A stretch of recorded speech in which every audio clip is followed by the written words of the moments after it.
Welcome everybody to Characters and Cocktails. Today I will be reviewing Avatar: The Last Airbender. No, not this one, the Netflix adaptation. We all know this one is a 10 out of 10 gold standard. Based. And with me today I have the Water Tribe cocktail called The Boy and the Iceberg. If you want to know how to create this drink, go ahead, click the link in the description, and it'll have my video of how to make that cocktail. So let's get into the review. This is going to be a spoiler-free section, and then we'll get into spoilers later on in the video. It was a very, very interesting adaptation. I'm not gonna say it's better than the original, because nothing really is better than the original, but in terms of adaptations and the direction that they decided to take with this, I thought it was pretty good. You know, the original is always going to be there. I'd honestly be more concerned if they messed up canon with the new movie that's coming out, personally. So this is completely standalone. It's a reinterpretation, but I fully believe that it stayed true to the core values. There are a few things that are missing. If you've seen interviews or news articles stating this, that, the other thing, I think it is heavily overblown, all the backlash, but it was very smart for the showrunners to put forward that article stating, yeah, this is not, if you're looking for a one-to-one remix, this isn't it. This is completely remixed, redone. In terms of performances, you know, that was probably one of the weakest parts. There's some strong performances by, I would say, Iroh's was very, very good, very fun. Aang is definitely the weakest. Sokka, oh man, I think the jokes landed the majority of the time, and he did a great job as Sokka. So they're fun. They're a fun bunch. The chemistry between them all, it takes a really long while to really get there, but it's there. It gets there, and it's still fun. It ultimately is a good time. I've seen all 8 episodes. They have very much reorganized things, but it wasn't a bad change, in my opinion. And people are going to be like, wait, that didn't happen there, and this, and it's all very nitpicky, but I went into this not assuming that I was going to get a one-to-one remake. If I wanted a one-to-one remake, I would just watch the original. If I wanted to re-immerse myself in how this could look in a live-action setting or in a real life, or how powerful bending really can be, then I would go back to some episodes. I would say my favorite episode goes to Masks. You really got character development in that episode, which it was sort of lacking. The show takes a while to really, set up things. It's heavy exposition, especially in the first 2 episodes. But I really didn't mind, because while they're talking this, I can kind of ignore that. I can look at these amazing sets, the costume design, everything looked so good. But final thoughts for non-spoilers. I'd still put this probably a solid 7 out of 10 for me. If this is 10 and beyond, I'd give this a solid 7. So, but from here on in, spoilers. So let's get into the real details. We're gonna go chronologically, and I'm gonna basically try and break this up into 4 sections. With the first 2 episodes, they did show the attack on the Airbenders, right away. But this was basically like getting the Storm episode, which was the midway point of the original show, but they put it right in front, and you learn Aang's life, how he behaves, this carefree kid, and then tragedy strikes. And yeah, they did show it, but they did not show it graphically. This TV show is still rated TV PG, which means parental guidance is advised, but it's not even TV 14 or PG 13 in terms of movies. So this is something you can show like a 10-year-old kid and they will be fine. And I completely agree with that. This is some of the stuff in this, Star Wars prequel trilogy went worse in terms of what they showed. It's the attack on the air nomads is very much akin to Anakin going up and his attack on the Jedi Temple. Yeah, shows the power of bending, which is a huge plus. People get burned to a crisp. Like, it's intense, but it's important. It shows the gravity of this world and the gravity of this devastation.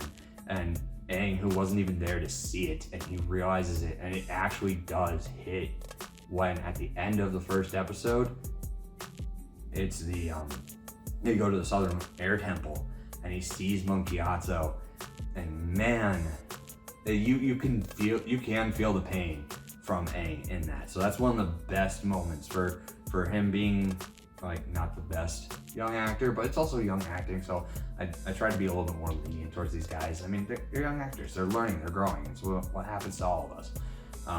But it very much tied in. The beginning and the end of that episode tied up very, very well. Once again, writing a little clunky for that episode, and throughout the show, like the reason why, very exposition-y first 2 episodes, as I said before. We continue going on, we get into Southern Water Drive. Looks great, very, very cool. The disappointing part was that Katara is so not like established as a waterbender. She is so weak, and I really just did not like the way Aang gets out of the iceberg. It's like they just showed up there and she did this very minimal amount of waterbending in order to break that iceberg, and I'm like, that doesn't feel like it. No, Katara was angry, fiery, passionate, and that's what broke it. She's a powerful waterbender. Show us that. It's just uncontrolled. But they decided to take a different route, and so it was a little disappointing there. Going on to the second episode, continuing the same deal. That episode I really had no problems with. Love the relationships. You got a more of that levity that we missed from the first episode, and Katara's practicing waterbending when Aang is there trying to help her, and they get into a splashing fight, and I'm like, you know what, that's what I missed. And where's the heart? The heart needed to be there, and it was nice to see. Still clunky dialogue. The relationship between Suki and Sokka, one of my favorites. But overall, good episode there. A lot of exposition in the first 2 episodes. Next to Omashu. It was very much of a shock when you go into Omashu and you find Jet and the Mechanist and Teo. And as you're on your way there, Aang is saying, oh, is that an airbender? You learn that it's Teo. So there's no Northern Air Temple. And I enjoyed this new take. I will say, I'm a huge fan of the actor who plays the Mechanist, and I thought he did an excellent job. You can see the little bit of Abed from Community in there, and it was just on point. But they kept true to those characters. So they changed the setting and the situation, but the heart of who both Jet and the Mechanist, and even Boomy, they changed Boomy's setup and his message to Aang heavily. There was not too many deviations in terms of motivation and understanding those characters. Jet still wants to take out the Fire Nation and Firebenders in any way he can. He's unapologetic. Mechanist lost his wife, scared for his son, doing whatever he can to keep him alive, trying to just survive this war. As a result, he's passing intel to the Fire Nation. But let's get into Boomy, because that was a trip. Man, I really didn't like it when you first meet him and then he immediately reveals himself to Aang. That annoyed me, but as it went on and I learned what the new message was, I think it was important that message was coming from a friend. That message very much seemed, okay, the Avatar is going to be shouldering all this responsibility. Everything is here. You can't do everything alone. And he has to learn to embrace friendship, embrace everybody, and know that people are going to be there to help him. But moving on, that covers a general idea of the first half of the show. The second half of the show, I thought it actually got a lot better. The acting got a lot better. First few episodes, Katara was very, quiet.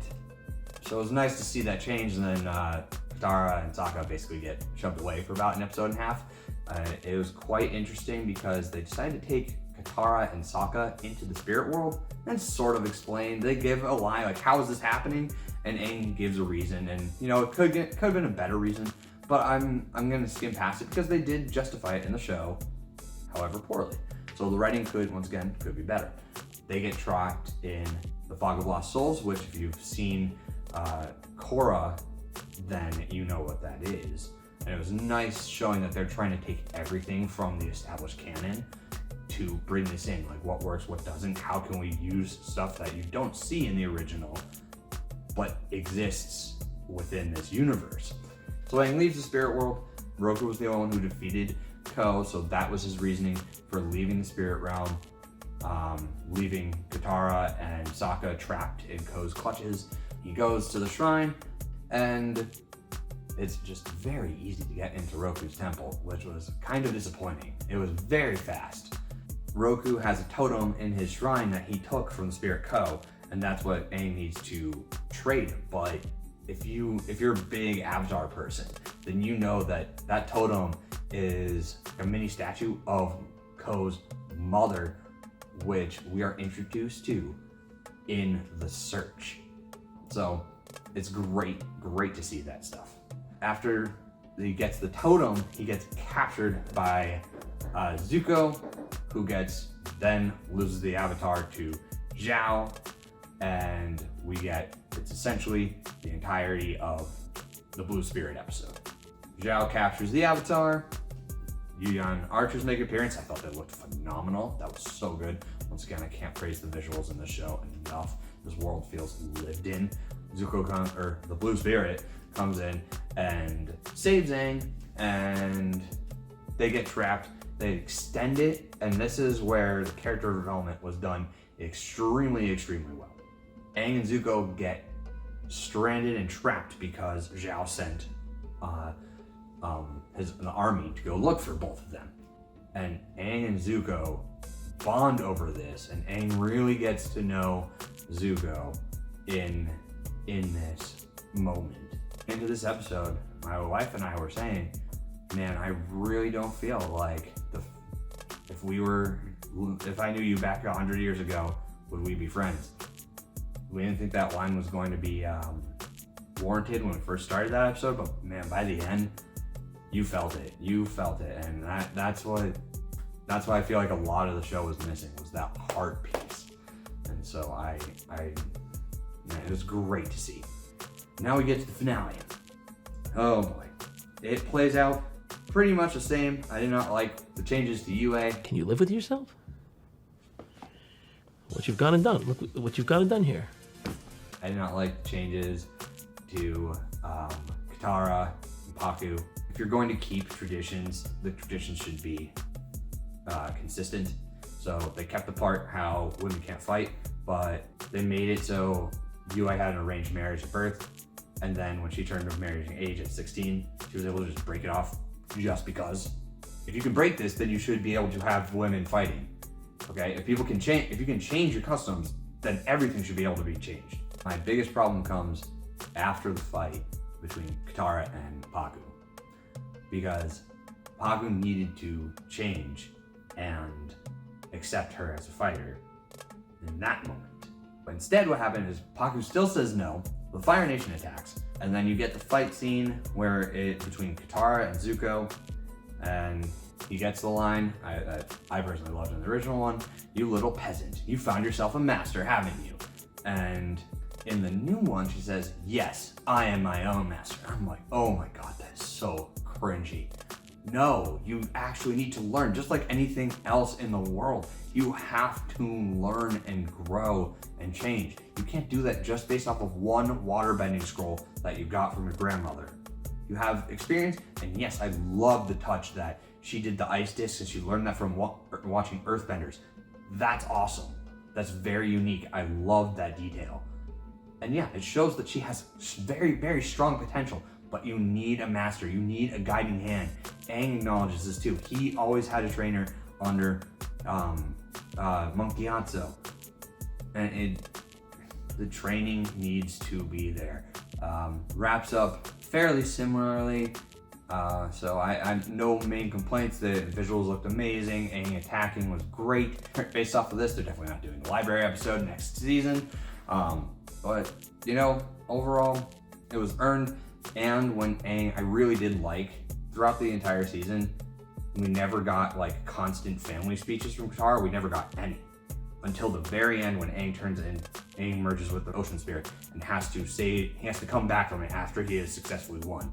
But then we get the family speech from Katara, and it was well timed, well placed. I've been waiting for it. I was kind of annoyed it didn't happen at other points, but they built it up enough that, okay, this is the moment to put in the "We're your family now" speech, and it landed. It landed very well. It was very nice to see.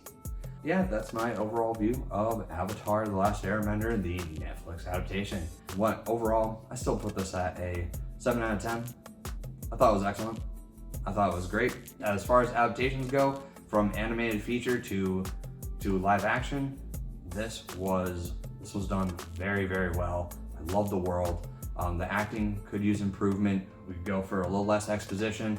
But other than that, you know, overall, solid series. I liked it a lot. This has been Characters and Cocktails. Cheers, and I'll see you in the next video.